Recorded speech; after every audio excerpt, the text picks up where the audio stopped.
over in Hot Springs at the Clarion, and we elected our officers. We elected Alan Hughes as president again, another 4 years. Myself, secretary-treasurer, and Richard Blady as vice president. He's out of the IBEW. And we also swore in our new executive board. Most people stayed the same. However, we did get 3 new executive board members. I'd just like to thank them and acknowledge them here on our radio. We've got Randy Henry. He is out of the IUOE, that is Operating Engineers, down in El Dorado at Lion Oil. Randy's a great addition to our e-board. We also have Mike Campbell, who is out of the Elevator Construction Union, replacing our dear Fred White, who has retired and now retired from our e-board, but served as a great member for many, many years. And we added Miss Mary Ann Hopkins. I always love to add another female on the e-board, and she's out of the Communication Workers. So that's where I was last week. It was fun. It was exciting. I'm really glad that it's over. Putting on a convention always wears me out. Today in the studio, we have a very special guest. I call her woman extraordinaire. She is Susana O'Daniel. Hello, Susana. Hello, Jessica. Thanks for having me. Thank you for being here. Susana is out of the AEA, and I always let our listeners know what our acronyms mean. The AEA is the Arkansas Education Association. That's right. That's us. And I don't know what her specific job title is, guys. She does a little bit of everything. That's right. That's right. So my job title is the Director of Public Affairs. Oh. So sounds kind of fancy. It does. It does. Tell our listeners, the Arkansas Education Association. What do you guys, as an organization, what do you do? So we are the state's largest professional association of educators. A lot of people will refer to us as the teachers union, but that's actually not a complete picture of who we are. And one of the things I do when I go out and speak to folks is let them know that we actually represent everybody who is responsible for educating kids across the state. And that includes folks who make sure kids are fed. So we represent cafeteria workers, people who make sure our schools are safe and clean, janitorial staff, bus drivers, you name it. If they're in the school building and they're not an administrator in an administrator role, they can be a member of the Arkansas Education Association. So we represent thousands of educators who are across the state, and we're almost 150 years old. So we are definitely the largest and certainly the oldest association of professional educators in the state. Wow. So, and did you say how many members did you have? we have 10 to 11,000, so we're pretty big and definitely the biggest. And we're always looking to grow. So if you're out there, you're an educator in Arkansas, we would love to hear from you. We'd love to reach out to you and get you connected. Okay, excellent. And we always talk about just kind of the basics of what we do as organizers or organizations in representing workers. Absolutely. And you say you represent all of these folks who may work at schools. What do y'all do to represent them? How do you better their working environment and working lives? I want to know. Oh, definitely. Well, we do it in a lot of different ways. One of the things that's really important to us is making sure we offer a variety of ways for people to interact and engage. Our members are our association. They're not a third party. They're not that our association is something they join and the association does everything for them. They actually use the resources of working collectively to empower themselves and each other. We know that when we have our educators at their best, that means our students are performing at their best.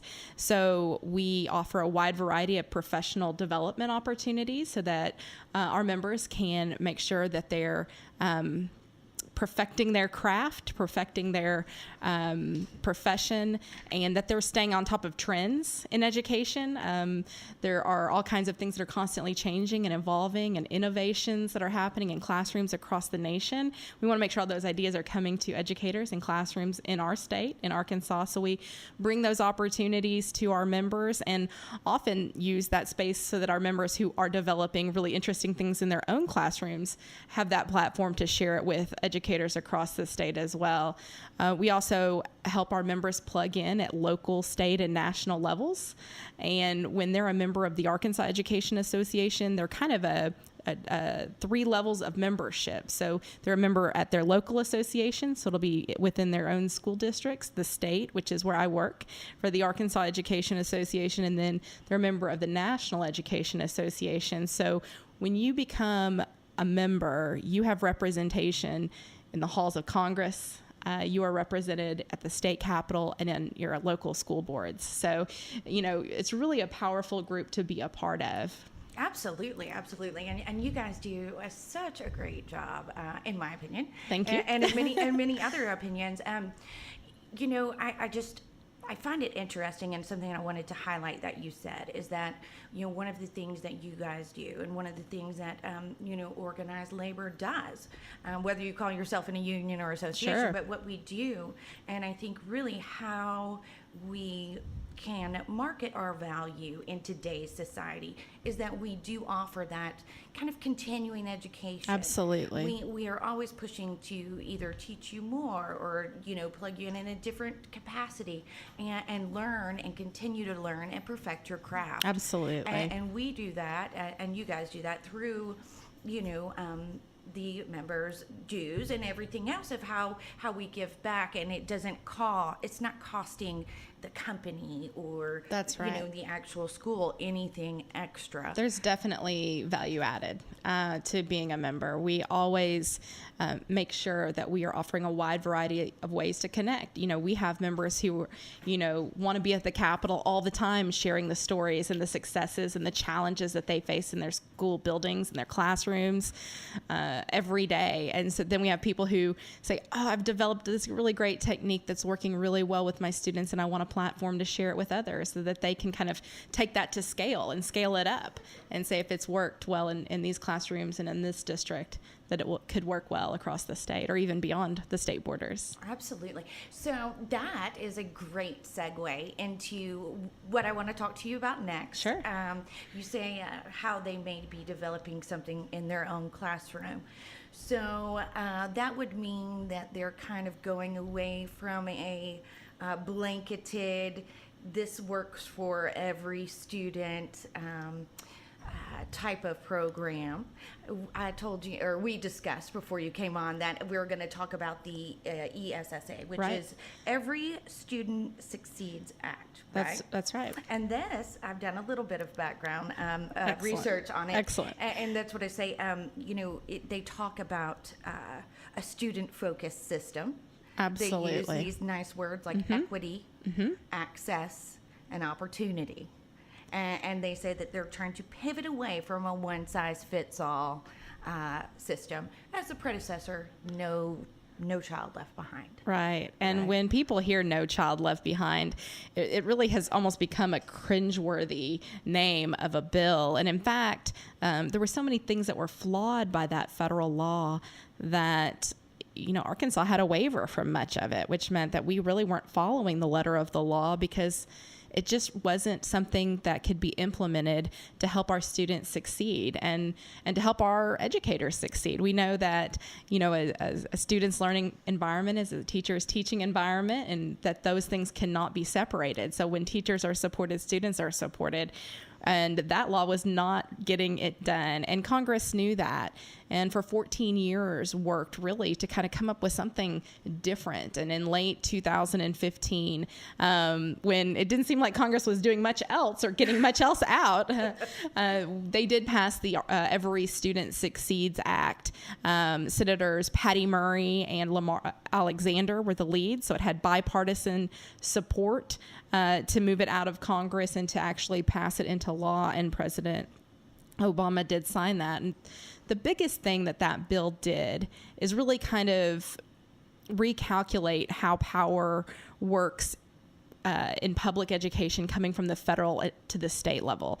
What this bill did, kind of an overarching look at what it did, is that it shifted a lot of the power away from Washington, so out of the control of the federal government, and really put an emphasis on the states developing plans that worked. So that kind of gets away from that just blanketed one-size-fits-all approach and kind of brings it down to the state level. So what we have right now is across the United States, all 50 states are working on developing essentially a state plan for how they're going to implement this new federal law, again called the Every Student Succeeds Act, commonly referred to as just ESSA. As we know, policy work can be alphabet soup a little bit. Absolutely. But in Arkansas, we're working on developing that plan, and we are the deadline to get it into the feds, the federal government, for their review is in September. So we're really in the final few months here in Arkansas of developing that plan.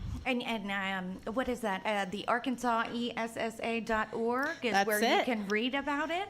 That's it. And like I said, I did a little bit of background research. Education is a very vast subject, and there are so many moving parts, working parts, important parts. There are. That to wrap your head around it sometimes can be a little bit intense. It can be. Especially. But I like what the ESSA did by giving states more control of their education system. That's right. And, one of the biggest challenges, whether you're making policy at the federal level or the state level, or even sometimes at the school district level, is that there are such disparate situations across the state. And you kind of talked about earlier, you don't want a blanket solution, because you may not be reaching the actual problems and challenges on the ground in those classrooms and in those school buildings. And so this really does kind of take that down a notch and give the states more input. The reason I really wanted to highlight this today, though, is because the Arkansas Department of Education just has released their second draft of the state plan, and they're accepting feedback from the public until June 30th. So we're just in the final days. They've done a great job, and you mentioned, and I'll plug it one more time, it's ArkansasESSA.org, where anybody from the public and in fact, the public is the stakeholder in public education. Absolutely. It's parents, it's students, it's educators, it's everybody across our communities who really have an opportunity to help shape what this plan looks like for Arkansas. Oh, that's important. Hey guys, let's say that one more time. They need your feedback. Take a look at this plan. The second draft is out. ArkansasESSA.org. Read it. Look at it.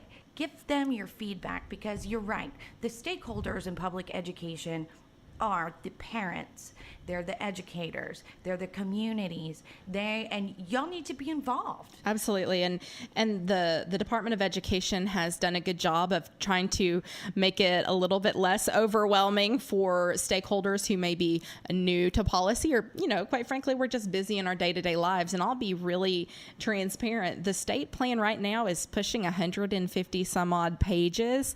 So what they've done is they've actually put together a 14-page executive summary of that plan that really lays out the highlights and some specific ways that the Department of Education is asking for specific pieces of input. And they've also created a survey tool so that people can easily interact with the plan and give feedback about specific parts of the plan. So don't be overwhelmed by that. If you're a parent, grandmother, just a community member, a business member in the business community listening to this right now, I just would encourage you, ArkansasESSA.org. They've really developed some tools to ease the process of folks providing feedback. That's excellent.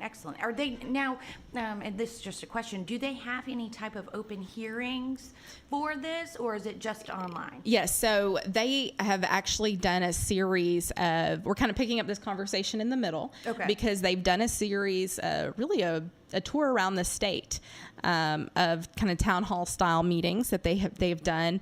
Again, I mentioned this bill passed at the end of 2015. So really over the past year, the department has put together kind of a group of stakeholders. They've traveled the state, listening tour to communities, big and small, across the state, and they really use that as the foundation to come up with this draft of the plan. But still, it has some finer points that still need to be decided. One thing that I think your listeners would be really interested to know, and I think this is huge, one of the things we talk about a lot is that, we have high stakes testing in our state. And that means, well, Jessica, if you didn't pass this one test at the end of the year, that is who you are. That is who you are as a student, as a person. That's who your teacher is, your school district gets a label. We're labeling kids. And we know that our kids are not a test score. And we know that if last year you were making a 40%, but this year you're making a 60%, there was no way to kind of show that you were growing, that you were on the right track, that maybe we all didn't make an A at the end of the year, but you improved by a significant amount. And what this law does is it sets forth multiple measures of accountability so that you don't just have that one measure, that one high stakes test score, that we can look at things like growth. Did this child grow? Did this child increase their comprehension of these topics? Did they move in the right direction? And, what worked about that? What were we doing that worked? What did we do in that classroom or with the support professionals in the school to make sure that student was on track? And like I said, not everybody's going to get an A. Not everybody's going to end up in the same place, but we all need to be heading in the same direction. And so this plan will allow these multiple measures to look at things like growth and not just define children and their schools by a singular measure. Oh, wow. I think that's great. That's great because I grew up in Tennessee, right across the river, but we had the TCAP, the Tennessee Comprehension Achievement Program. And, it was a week long of just testing. Right. The whole school was quiet. It was eerie. And quite frankly, we lose a lot of time to testing when we really need time to teach and learn. And, we're really hopeful that with a lot of educator voice and parent voice and student voice and stakeholder voice, that we'll really move away from that type of model in our state. Absolutely. I think it'll be interesting how the state addresses disparities even within cities, right? In Little Rock, there are huge disparities between different parts of the city. Then you look at the state, you've got Dumas and in the Delta and Northwest Arkansas, completely different demographics, different industries, opportunities. To address that type of difference with public education and a statewide bill, I'm sure that has to be challenging. It is, and there's just really no shying away from that. And again, that's what I was talking about, that even within school districts, there is such disparity, sometimes school building to school building, sometimes classroom to classroom. And this bill does try to address that. One of the things that it discusses is, we know that we have teacher turnover, for example, in high poverty school districts at a rate that far exceeds, school districts that have fewer students who are below the federal poverty line. And, really looking at that and how can we motivate our teachers to stay in the classroom. And when I went to school, which wasn't that long ago, I'd like to think that, a lot of my classmates were called by their parents' names because that teacher had taught their parents. They were in the teaching profession as their career for their life. What we're seeing now is really a lot of turnover, particularly after the 5th year of teaching, and definitely at a high level in those school districts with high poverty student body. Yeah. Wow. And though, on that note, and this is just my personal opinion, listeners, my opinion, teachers are the most underappreciated, underpaid, most deserving professionals. We leave our children in your hands the majority of the day to develop their brains. And I just don't think that, I think y'all need more. And that's my opinion. Well, it's not just your opinion. In fact, the Bureau of Legislative Research here in Arkansas has done a really good survey that they have shared with lawmakers and other stakeholders of educators across the state. And, pay is certainly a factor that's high up there, but so is respect. And so is kind of autonomy to say, you know what, I trained to be a teacher. I trained to be an educator. I trained to be a speech language pathologist or a counselor or whatever your role is in the school. This is what I've dedicated my life and my career to doing, and I need to be trusted and given the space, tools, and resources to do that. And so that's a lot of the feedback that we hear from our members, from educators across the state, is definitely pay. Certainly we've got insurance rates that go up a year, seemingly every year, and things like that are that do make conditions difficult to retain top-level educators in the classrooms and in the school buildings.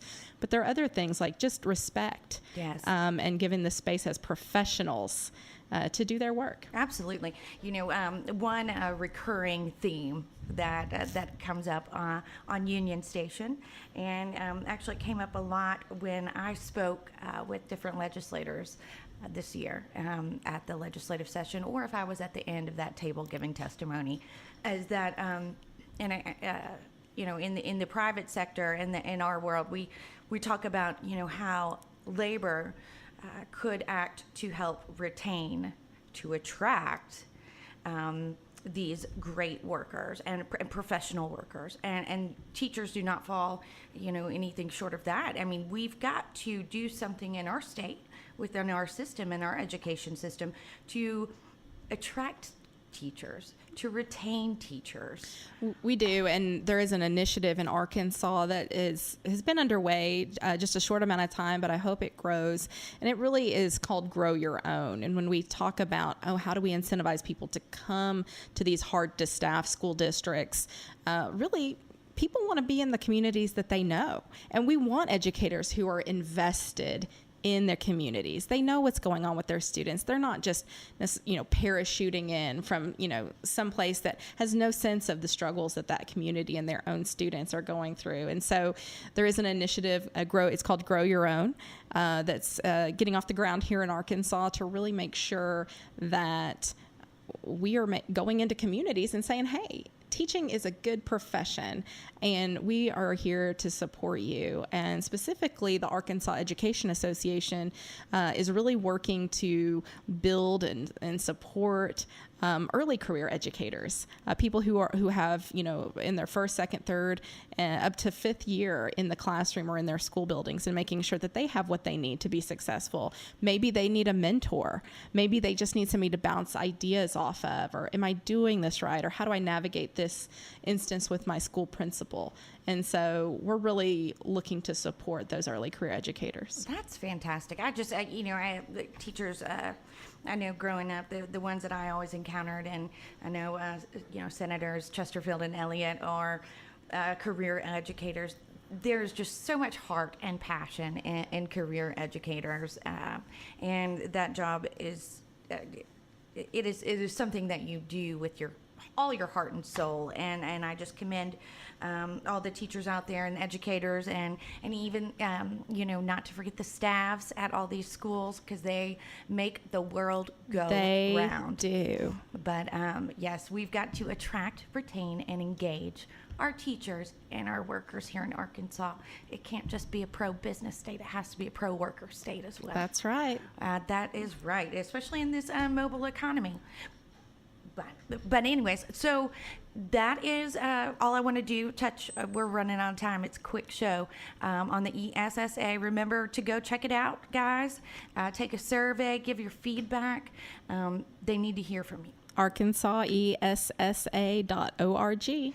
Right. And so the next thing I would just wanted Miss Susana O'Daniel to discuss, because she is so well versed in some of the policy things going on, and our healthcare in our healthcare. And there is a big report coming out this afternoon about this Senate healthcare bill that has not been passed through anywhere. That's right. It has not yet passed yet. And Jessica's talking, of course, about this move to, quote, repeal and replace the Affordable Care Act. And we've seen two versions now. We've got a version that came out of the House that did pass the House already, went over to the Senate. The Senate said, this thing is dead on arrival. We're going to completely rewrite our own version. And they did. They wrote it in secret. 13 senators, all male, wrote the Senate version of the bill. And again, this is very urgent. The Senate Majority Leader Mitch McConnell of Kentucky has requested a vote on this bill before they break for the July 4th recess, which means it'll probably be this week that we see the Senate take a vote on this bill. Now, just an hour, or maybe not even an hour before we came on air, the CBO, the Congressional Budget Office, came out and said that they estimate the Senate version of the bill will leave 22 million Americans uninsured. And this is different from the House bill, which left 23 million Americans uninsured. But to put that into perspective for the folks listening, that there are not even 3 million people in the state of Arkansas. So we've got about 2.9 million in our last census. So when you talk about numbers of 22 million, 23 million, we're talking about a significant number of Americans, and particularly Arkansans have benefited from this program. One of the key differences, and I really want to make sure the listeners know this, is that this bill that the Senate has put out is not just a bill that affects the Affordable Care Act and the people who are on what's called the Medicaid expansion, or Arkansas Works, previously known as the private option. If any of these names sound familiar to you, that program has insured over 300,000 Arkansans, many of whom had not had health insurance before in their lives, and certainly in their adult lives. So it's been a huge success for our state, just a huge success for our hospitals, for our communities, and just for the health of our workforce. Yes. We're here to support workers, and they obviously are the backbone of our economy. And so this Senate bill not only impacts that piece of Medicaid, it actually impacts what's called traditional Medicaid. And traditional Medicaid is the program that has been in place for over 50 years in the U.S. This includes Our Kids First. This includes things that fund care for pregnant women and the disabled. And so this goes beyond just kind of rolling back or ratcheting down federal payments for the Medicaid expansion, or Arkansas Works as it's called, but it changes some things about the traditional Medicaid program too. So this is a very, very significant development, not only for our country, but also in particular Arkansas. And very fast, very fast. We don't have a lot of time to talk about it, but I will ask you to come back to, just because we've got so much to talk about. We haven't even touched on Betsy DeVos or so much more. anything else.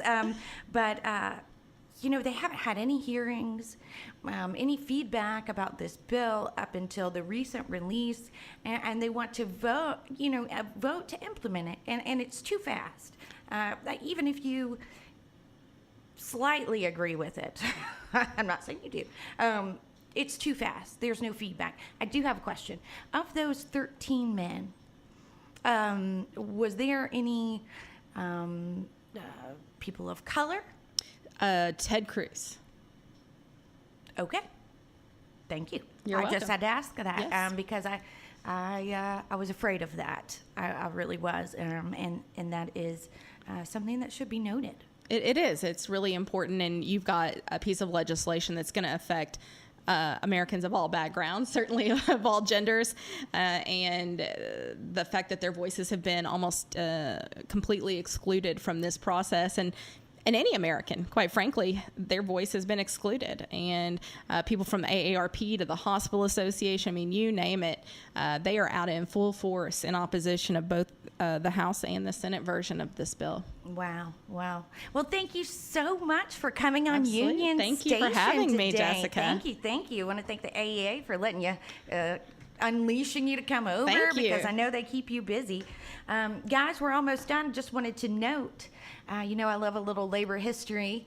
Tomorrow being the 27th of June, in 1935, Congress passed the National Labor Relations Act.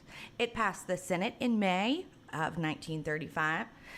This week would be Congress passing it in 1935, and then it is signed into law next week, July 5th, 1935.